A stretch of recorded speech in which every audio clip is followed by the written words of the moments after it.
Welcome to the Anthropology in Business Podcast, where you'll learn about the many ways anthropology is applied in business and why business anthropology is one of the most effective lenses for making sense of organizations and consumers. Through conversations with leading anthropologists working in advertising, marketing, consumer behavior, organizational culture, user experience, and many other roles, you'll learn firsthand what it means to do business anthropology and how the work differs from academic anthropology. We will discuss issues like the pace and depth of research in business, our visibility and influence as practitioners, and what we can do to build our brand. We will also focus on the value and impact of our research in business so that we can help business leaders understand why they should be hiring anthropologists. I'm your host, Matt Artz, a business anthropologist specializing in design anthropology and working at the intersection of product management, user experience, and business strategy. Let's get started. Hi, everyone. Welcome back. I'm Matt Artz of the Anthropology in Business Podcast. I'm here today with Dawn Walter. Dawn is an anthropologist and the founder of the Response-ability Summit, previously known as the Anthropology in Tech Conference in the UK, which brings social scientists and technologists together, have critical conversations around, really important issues of the day, such as AI, but many others as well.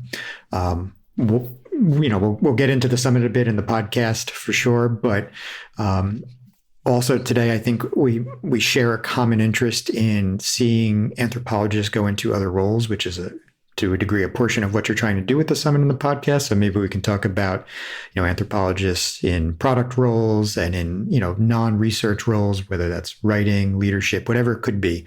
Hopefully with, the goal of maybe showing a path other than working in UX or organizational culture.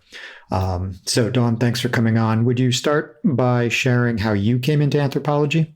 Yeah, thanks, Matt. It's lovely to be here. Thank you for the invitation. So I was listening to a previous guest, Laura, talking about her journey into anthropology and how she'd had sort of quite an interesting experiences culturally, and that somebody said to her that she should become an anthropologist.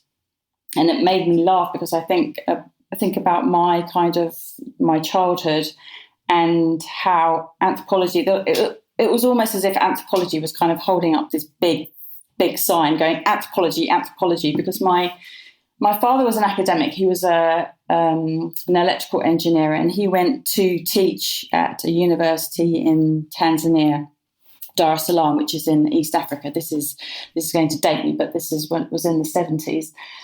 And so I had an amazing cultural experience as a very young child, living in this incredibly different country. And then on the way back from Africa after our 2 years stay there, we went through lots of different countries like Greece and Egypt and everything like that, and Italy. So I had all these amazing cultural experiences, and I loved it. And I was a very curious child, as an only child, and I have this very vivid memory. I think maybe this was the future anthropologist in me, and my mother was telling me off because I was so busy staring at this woman, and she was sort of hissing at me, "Stop staring, Dawn, stop staring."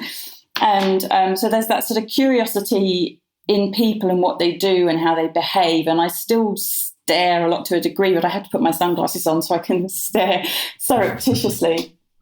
And then later on, so my father went to Fiji for 3 years. And again, another amazing cultural experience. He was head of the computing department there, and I was still in England. I'd just finished my A-levels, and he said to me, "Why don't you come out?" So I came out for a year and studied at the university there before going on to doing my first degree, which is in European history in Norwich. And so there was another big flag, anthropology there, having another amazing cultural experience. And one of the subjects that I did actually as part of my European history degree was social history, which I loved because it was about people. And one of the books that we were reading, I've still got it here, it was The People of the Sierra by Julian Pitt Rivers, who's an anthropologist. And you think by this stage, I would have thought, I'm going to do anthropology at some stage. No, still not. And then I had a best friend who was doing anthropology at university a bit earlier than me and still didn't click. So it was very, very strange why, I don't know, this anthropology subject still hadn't kind of twigged for me. And then I ended up in New Zealand. This is probably late 90s. So I was there for 20 years. That was a big portion of my life. And I sort of fell into tech. So I started my own business. I was living and working on in Gisborne, which is a very small town, if anyone knows New Zealand, on the east coast of the North Island. And I've always loved technology because my dad was an electrical engineer, and he taught me about computers and sort of imbued in me that sort of love for technology and computing. And I also loved writing. So I was always very good at English, and I had wanted to be for a very long time a journalist, which Cora, one of your previous guests, also talked about as well. And it made me laugh. I thought, yes, that was almost a route that I went down. And I didn't. And sometimes I wish that I had, but that's another story. So my two loves, technology and writing. So I created this business, started it from scratch in this town where I didn't know anyone, in a country where I really wasn't familiar. I'd married a Kiwi, and I'd met him in New Zealand when I was traveling there. And so I set up this business, and I was doing computer training, and I ended up falling into sort of technical writing because I was writing the training courses, and then actually discovering that as much as I loved doing the training, I also loved the writing as much. And so then I didn't go very well, the business, because I was very young, and we kind of had to move around a little bit. And then my marriage fell apart, and I ended up moving down to Christchurch in the South Island. And Christchurch is, I'm sure there's lots of cities all around the world that call themselves this. It was called the Silicon Valley of New Zealand. There was a big kind of electronic space there. There was a big company called Tate Electronics, and it basically employed all the kind of electrical engineers, hardware engineers, software engineers almost in the country, so to speak. And so because that company, and it had been going for a long time, attracted all these tech people, there were lots of kind of other companies around Christchurch or in Christchurch who were software companies, software development companies. So I fell into technical writing and started working at Tate Electronics, and I was writing. It was very, very dry kind of technical writing about they were doing base stations and kind of two-way radios, so radios for ambulance, fire and police. And I wanted to know more about the users. And it was very hard because and I'm sure this would be familiar for a lot of people, it was very hard to get to the users at that stage. This was kind of early 2000s. And so I had to find the users by stealth. So one of the products I was working on was I needed to talk to firemen, for example. So a lot of the user manuals were going into these boxes with a radio, beautifully designed by this graphic designer. And I wanted to know how these manuals were used in real life, by these big, firefighters in their trucks and with and discovered, the long and short of it is I discovered that they were just throwing them out the window because there wasn't any use to them and creating their own user guides. But so I then did sorry, this is a very long story. I then became very interested in kind of usability and went and did I did a kind of formal graduate diploma in tech comms, and one of the papers was usability. And I became more and more interested in the user, and then started thinking, well, maybe I should go back to university and do another degree. And I sort of thought about HCI, and then stumbled on anthropology. And I don't know why I picked anthropology. And because I had done obviously previous degree, I thought that I could just walk straight into a master's degree in anthropology. And in New Zealand, for whatever reason, found out that I couldn't. And so I was kind of still working in this tech space, still working in this kind of interaction design, user experience space. And I helped run a user professionals association conference in Christchurch, I think it was. So I was kind of going down that kind of route. and then ended up starting my degree in anthropology at Wellington, which is obviously the capital of New Zealand, lovely city, if anyone goes there, and absolutely fell in love with the subject. I felt like I don't know, you can see the smile on my face, but I love the subject. I still love it. And I just felt so kind of happy and fulfilled, intellectually stimulated by it. And I think if I had to sum up why I love it so much, is that for me, personally, I think it teaches us to respect difference. And I think in this very divided world now that we are in, perhaps it's always been divided, but it just feels more so at the moment. I think anthropology is such an important subject, and I really, really wish that anthropology would be taught at schools, I think, right from the get-go, so that you can understand why people do things differently to you, and that yes, it is strange, but if you understand why it's strange, that these people you're not scared of them anymore. You're not kind of feeling anxious or resentful or, all these negative emotions about this particular group of people doing this really strange thing.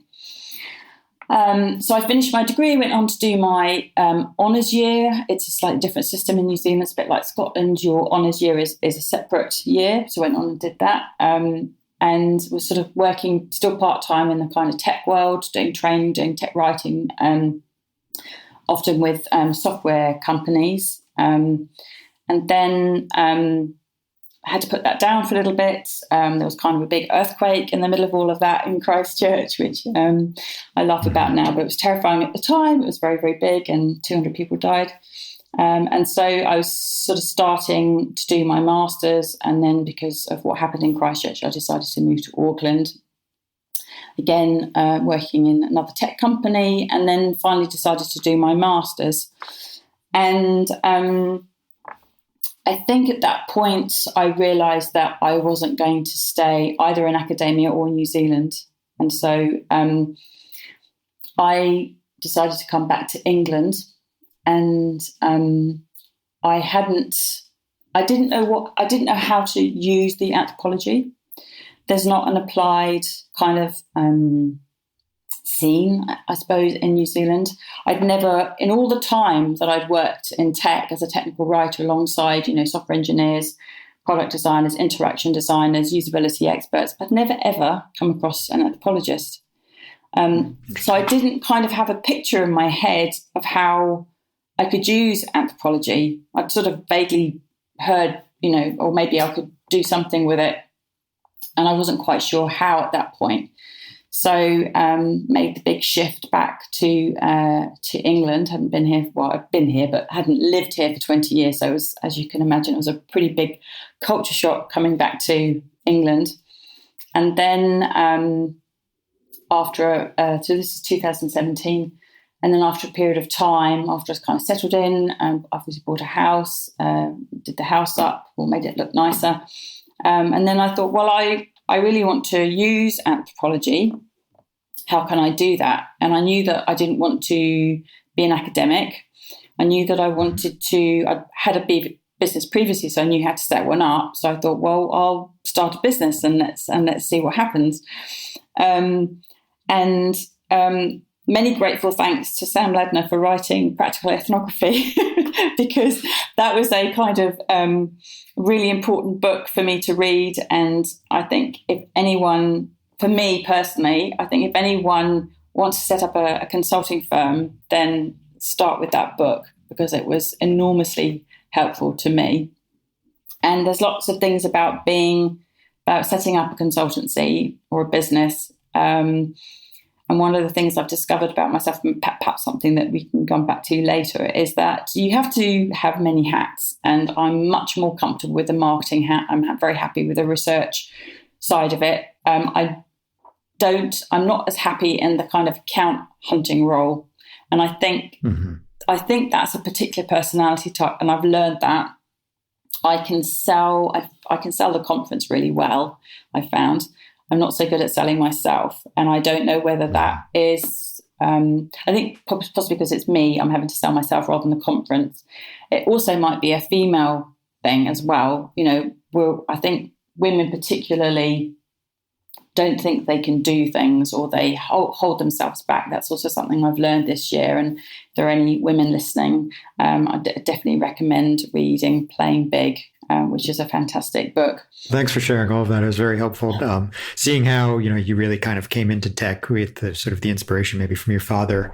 You got involved quite early, and we share that. I mean, I was, working in tech at that time, and, it's seeing how it's matured since then and why there's a need for anthropology within the tech space is again, something we share. And not to say we're alone in that by any means, but it's different than the people who got a PhD or a master's or whatever it may be, and then realize there's, they need a job and there's an opportunity in tech, versus being in tech and realizing there's an issue and we want to do something about it. So I'm really glad we can maybe have that conversation. But also, we've both started various organizations. So there's an entrepreneurial spirit that we share that I think would be good to touch on a little bit more. And, we'll certainly get into that as we talk about, firing up the summit. But I guess just to go back a little bit, so as you're starting any of the businesses you've started along the way, there is certainly things to learn. You already said that you had a harder time selling yourself, say, than the summit. But aside from reading Sam's book, what else was really challenging to you that you think others should know, because I should add, there's branding yourself, say, is actually kind of a critical skill, but it's really not something that's taught in school, right? No. And there's many other things not taught in school. If you're going through an anthropology program, you're not learning anything about founding a business, legally, accounting, right? There's all these, project management, there's all these other things. So what did you particularly struggle with, and how did you sort of address that? I think it's finding a niche. I think one of the problems I had, one of the challenges I've faced, particularly with the consultancy, is and it made me laugh listening to Laura as well. She also touched on this, is that she was interested in everything, and I am too. And trying to make a decision about what I wanted to do when I grew up, what career path I was going to choose, was also a little bit with a consultancy. I was like, where am I going to land? Where am I going to position myself? What kind of niche am I going to fill? And I think I decided that I would stay in the tech space because I was comfortable with it. I'd hung around software engineers, CTOs. It was a space I felt really comfortable in because I knew it. It was familiar. Mm-hmm. So I think it's finding that niche. And if you're like me and you're interested in absolutely everything, it's like, how do I decide? And so I guess in a way, the conference, I don't want to go to this too quickly, but the conference was essentially a business idea. It had evolved. So it was a way for me to show how anthropology could be used in tech, why anthropologists were valuable. So I guess I was sort of working towards my niche, as it were. Yeah, sure. And so, at the time, when you're back in the UK and you're now trying to essentially sell, you said sell yourself, which is to a degree true, but the other thing you're selling is the value of anthropology.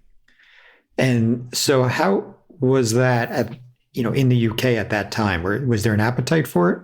I didn't feel that there was. I don't, because I'm based in Bristol, so it's in the southwest. So London's 2 hours by train, and it's also a place where there's lots of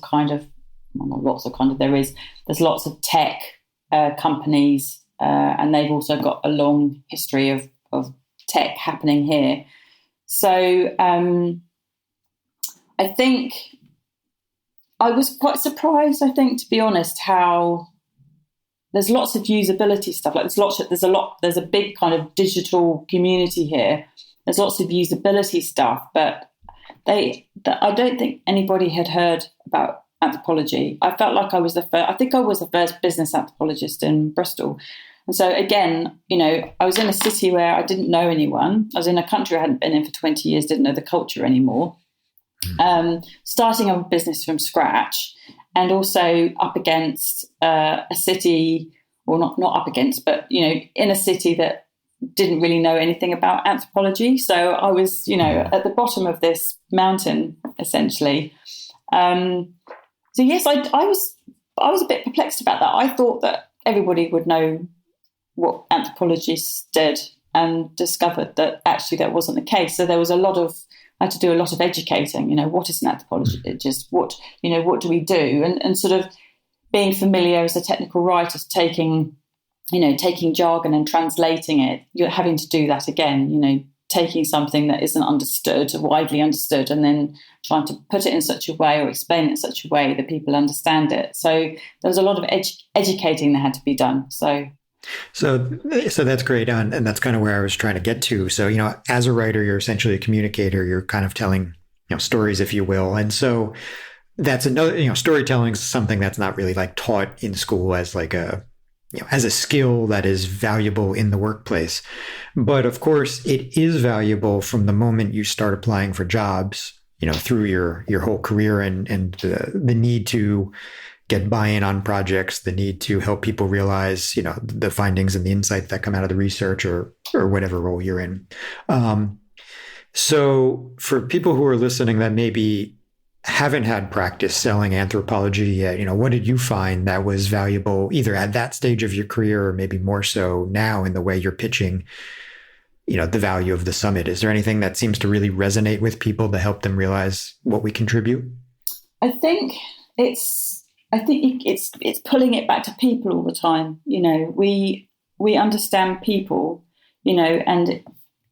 and the focus should always be on people. Companies are made up of people. You've got employees, you've got citizens, you've got your customers are people. And I think that tends to be forgotten. And the people who in Bristol who were interested in anthropology and what it could bring to what they were doing tended to be not the tech companies, but the people who were kind of already doing usability or writing websites or UX more broadly. So they were interested in what anthropology had to offer because they wanted to understand their consumers better, and that's people. So yes, and you're right. It is all about storytelling. So telling stories around why people matter is really important. Why someone's not doing what you want them to do. For example, I remember there was a cafe here, or there is a cafe here in Bristol, and they were trying to get people to stop using reusable cups, for example. And so they just stopped giving people reusable cups, takeaway cups. And so we're insisting that people came in and brought their own cups. So you either went in with your own cup or you bought a coffee and sat in the cafe and drank it and used in one of their cups. And they just stopped doing this. It was just a decision that was made. And I couldn't help thinking, well, why didn't you do a bit of research before you made this decision? Why didn't you work out why people use takeaway cups all the time? And so it's about people. How do people behave? And these things you can't force behaviours necessarily. Why are people doing what they do? Make an effort to understand them, particularly if it's your business. If you're going to make a decision like that, and it was a big decision, and they were losing lots of money over it for a long time. I think they've recovered now because they've I think people just realise that that's their business model, and if you want a coffee there, you have to bring your own cup. So it's about understanding. It's always, focus is always on people and knowing what they do. Thanks. So, to sort of build a bridge to the summit, given that you have a history in tech, I'm going to assume that somewhere along the way, you're seeing some problems within the tech space that, are festering in you and leading up to the point of founding the summit. Those problems, some are probably pretty timeless and were with us then and are with us today. Others are new, such as AI and, modern issues of algorithmic bias, though that also has been around, largely since the beginning, though maybe, a little bit amplified today given machine learning. But nonetheless, there's some old problems, there's some new problems. But what were you really seeing, and what was happening over this period of time that was causing concern for you? I think I can trace it back to realizing that people were saying, when they were talking about, particularly about AI, they were saying, it's the problem is to do with the technology. It's the data that's biased, it's the tech that's biased, it's the machines are neutral. And it's I was thinking it's nothing to do with that. It's to do with the people. With the people who are designing the software, who are designing the tech. We're all biased. We all have our own biases, and so I wrote quite a strong article for my blog about that. And so I guess this is now the origin story of the summit. And this was in April 2018, then about not even quite a year after I'd set up my consultancy. And I'd written this blog post, and it got the attention of a website. They're a non-profit network here in the Southwest. And so I rewrote it for them, and then got asked to present a talk about some of the issues that I'd raised, the sort of the Google racist labeling of photographs, all that sort of thing. And it's about the people. It's the machines aren't neutral, and there's still that idea. It's still prevalent today that machines are neutral, and it's it does my head in.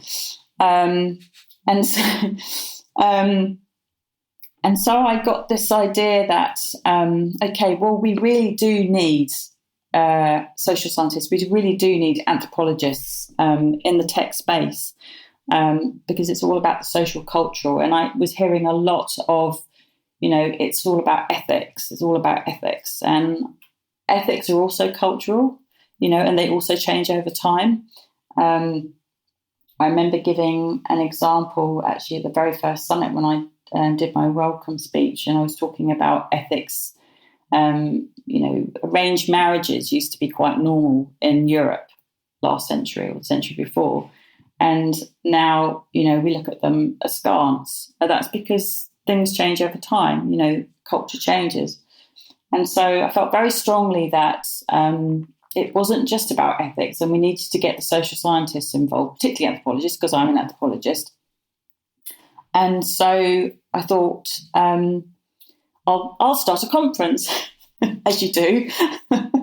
And as I said, I think previously it was initially a business idea. I thought I will showcase anthropology to the tech people here in Bristol and show them why anthropologists and social scientists are needed in tech.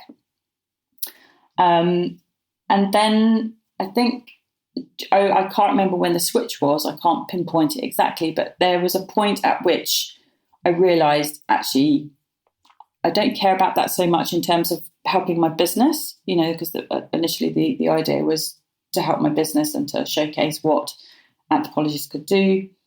And at some point it became a social justice issue for me. And was very passionate about the fact that, this technology, this artificial intelligence that we're creating is having a significant and is still having a significant impact on people's lives. And I felt very strongly about that. And so that's how it came to be. And that's still what drives me. It's no longer, Mundi and Artz, my company, is the kind of, I guess, the foundation, the through which kind of everything happens. But it's no longer, it's not a vehicle for me to find business. It's a community now. It's a community around this issue, which is we need social scientists in tech, designing and building technology.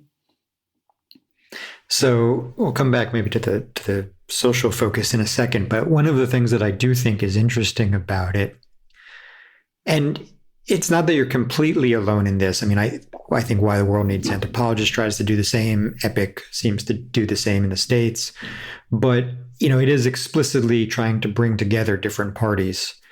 And the reason I'm calling that out is because anytime I'm in conversations like here in the States about how do we build, up the funnel or the future like job market for anthropologists, much of the conversation seems focused on like, we need to train and academia without always accounting for the other side of the market, which is like, hiring managers and broadly speaking, the just general awareness in business that these are skills that you ought to have in-house and that these, and that anthropologists and other social scientists are a good fit for those roles. And so, I'm particularly fond of you sort of bringing together the anthropologists and technologists to share so that, you're sort of educating, in both directions. Because while, obviously, while broadly speaking across the globe, there is more appreciation today than there was 15 years ago, there are still many people out there who don't understand what anthropology does and don't see how we necessarily fit in the sector. But so I just want to kind of call that out as something I really appreciate about it right from the start. And so now kind of pivoting forward to more of the social aspect. So, originally it was framed out even in your first podcast around AI, but it does seem like it's a little bit broader. AI and maybe its most common application of machine learning are certainly issues that we need to address. But, you had the podcast episode about DNA testing, which is something I've myself researched and given my TED talk on and, I'm fond of. And, certainly, again, machine learning is playing a role in making, even recommendations within the genealogy space. But my point of saying all this is that it is broader. The issues are broader than just AI, though AI will probably underride many of the future issues that we have, with automation and robotics and such things. But so what, in your mind, even if that's where you did start, how are you seeing this shape up? Like what kind of topics are you really trying to tackle that go beyond just AI?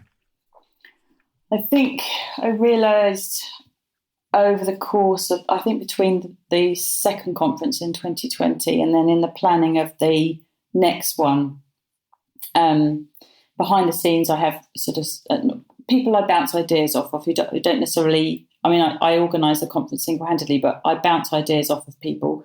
And the feeling was that it couldn't just be about artificial intelligence. The problems are wider. The problems were in tech more generally. And so we changed it, or I changed it, when I say we, it's a role, to responsible tech, championing socially responsible tech, not just AI, because I think we need to recognise that there are huge changes coming along because of artificial intelligence, but at a fundamental level, the problems are there in tech.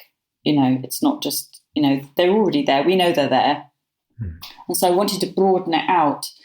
And I think it's interesting because when I alluded earlier to the fact that I'm a generalist, I love there's lots of things that interest me.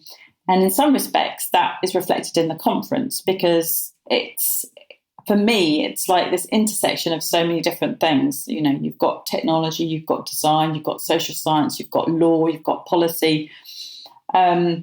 And so maybe I've made a rod for my own back, but there's a big pot there, right? And there's so many things in that are in this kind of responsible tech space.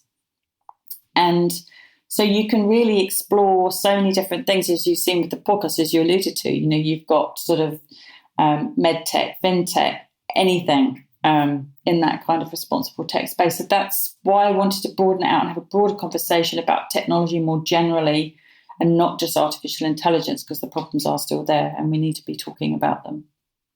Sure.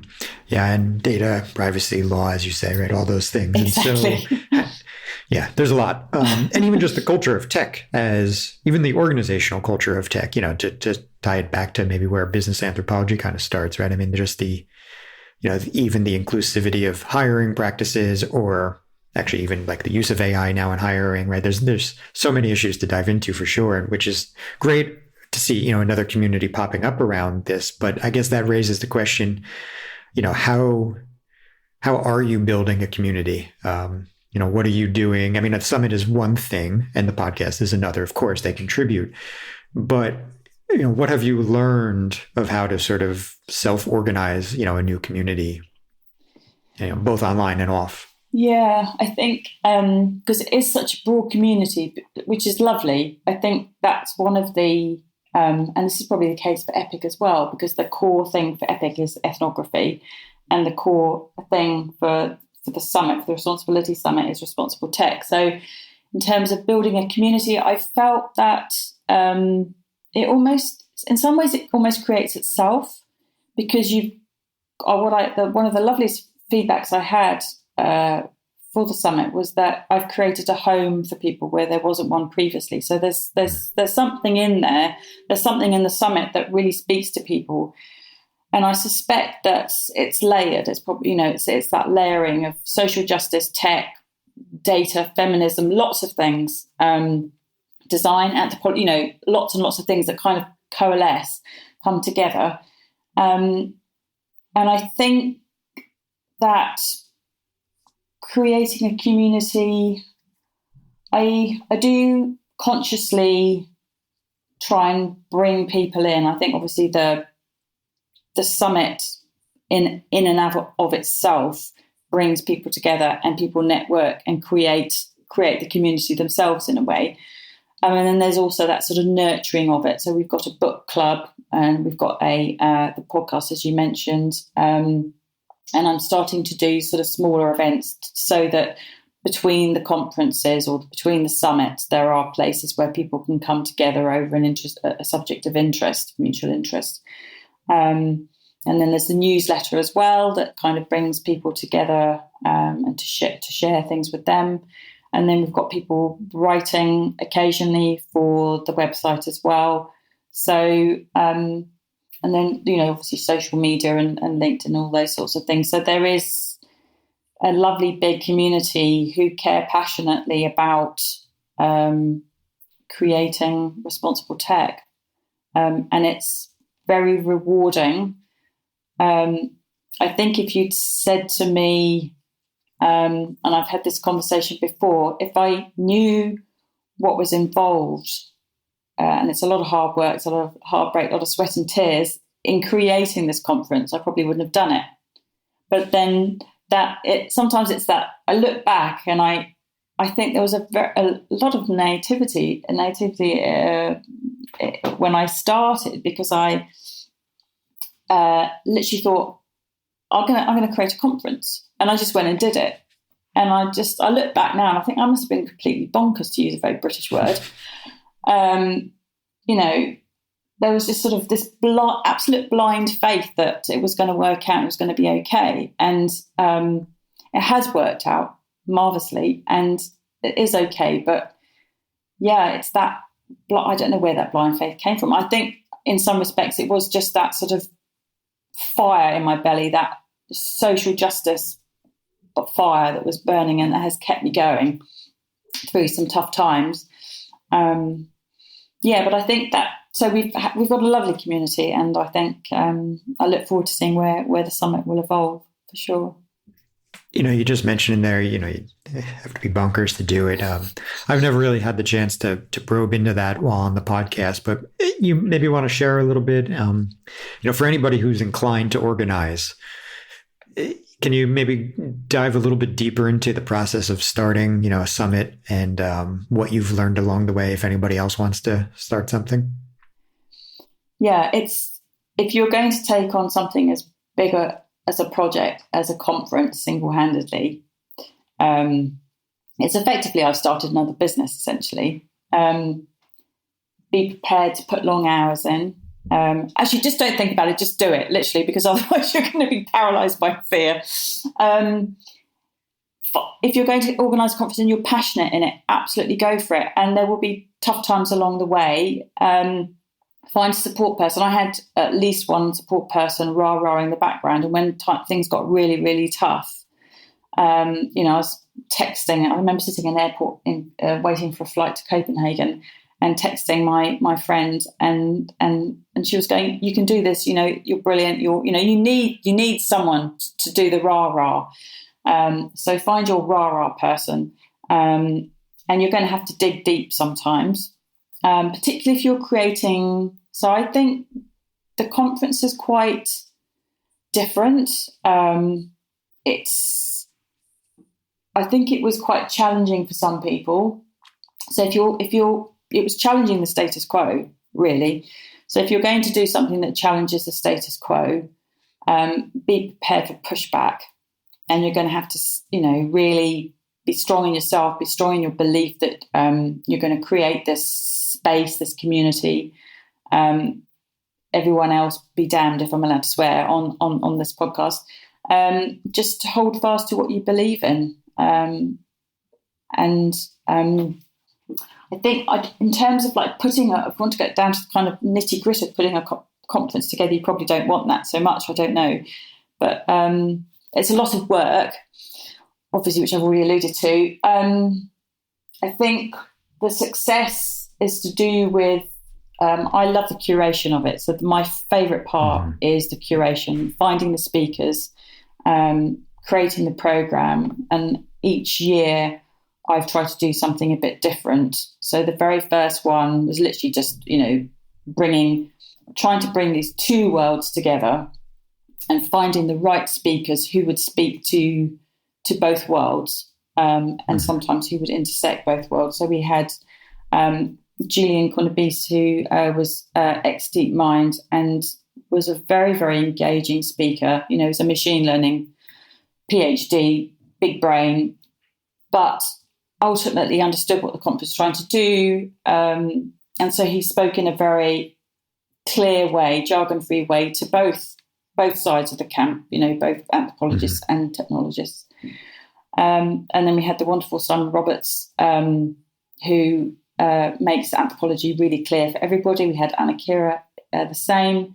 And then, so it's we had some amazing speakers who really spoke to people and got people inspired and fired up, and that's what you want. And then the second year was very much about kind of, okay, people get this now. And then I've been really interested. Although I called it Anthropology plus Technology, I really wanted other voices in there as well, because I knew how important those were. I knew that it wasn't just about, tech companies and just made up of UX people and computer scientists or software engineers. There's a whole load of people in there as well. And there's other things they need to think about, like regulation and policy.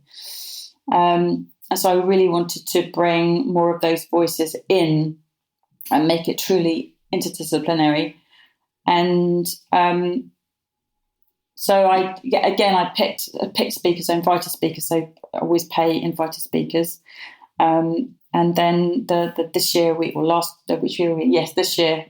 invited or put the call out for presentations.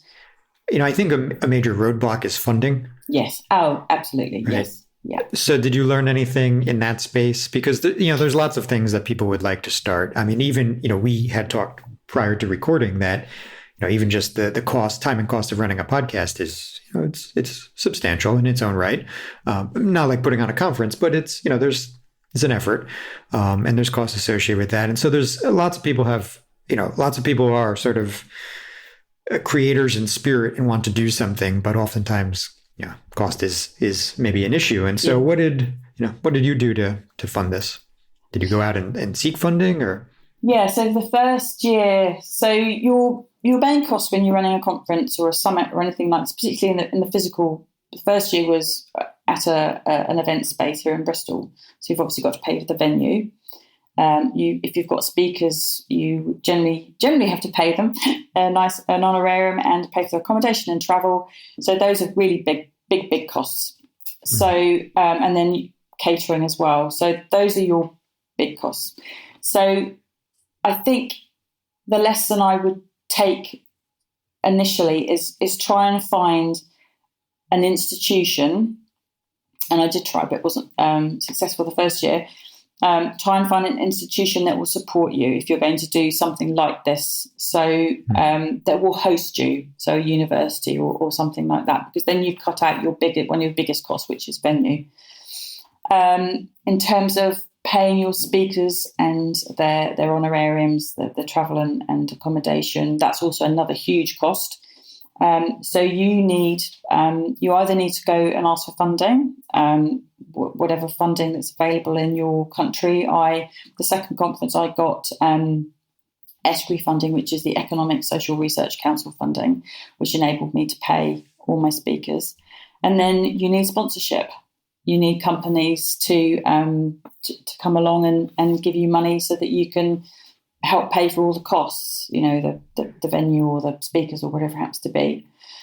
And that involves sales. You're selling something, essentially. You're selling the reason why companies should invest in your event, why they should be there. I decided after the first year that I didn't want recruitment companies there. And most companies either want to be there because they want to attract employees. So you need to understand why companies want to be at your event, at your summit, your conference. They either want to attract employees or they want to position themselves in that space. So they want to be seen as doing responsible tech. So you have to become a salesman or a salesperson. And that's quite hard. And that's probably the bit I didn't enjoy. I loved once I'd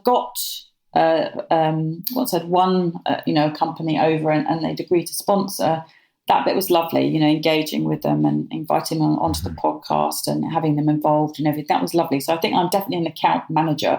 I'm definitely not a salesperson. So I found that the hardest. So you've got to realise what your skills are. So I'm very good at marketing. I'm very good at account management. I'm very good at writing, all this, that, and the other. So I did actually get somebody to teach me how to create a sponsorship pack, how to sell, how to counter objections. I'd had a little bit. I've been a sales person back in London in my early 20s and failed abysmally. So it's definitely not something I'm good at. So it's knowing your strengths and knowing your weaknesses and getting help for the bits that you're not good at. And you can learn. I obviously got sponsorship from Microsoft and Spotify, so I obviously did learn something from my sponsorship mini training course that I did with somebody. So funding is the hardest. Thanks for sharing. It's helpful. I've never thought about starting one, and I don't have any plans. But just understanding that process is I think very useful. For those out there who might be listening and want to make a difference in the way you are. So to maybe kind of, pivot and kind of wrap this up. So you mentioned, this has become very much about social justice. The thing I would say is maybe the term responsible tech has been around for a long time. To be honest, I have never looked for its origin, but in mass media, it seems like it's only popped up in the last few years in any kind of, significant way. And so I guess that also presents the opportunity to kind of help define it a bit and chart the course of it, which is, a unique place because there's not many organizations who are framed out around this yet, at least that I've come across. I've only come across a handful so far. And so how do you see your role in charting the future of responsible tech? I think to keep pushing this, that's why I sort of put social in front of it to kind of emphasize the social anthropology aspect of it, to keep pushing for the inclusion of social scientists in the design and development and deployment of tech. I'm also very keen that, which you alluded to as well earlier, in terms of encouraging particularly anthropologists to take up leadership roles. We can have impact, and you alluded to that as well. In other ways, we don't just have to do research. We can do storytelling, as you said, and we can become, CTOs. Why not?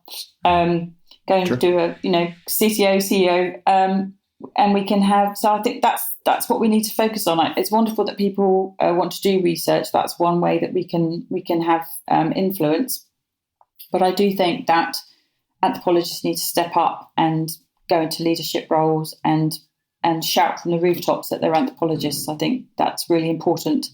And I think we need more, this is one of my drums, we need more public anthropologists, by which I mean we need people like, more people like Gillian Tett and Simon Roberts to stand up and be the public face of anthropology.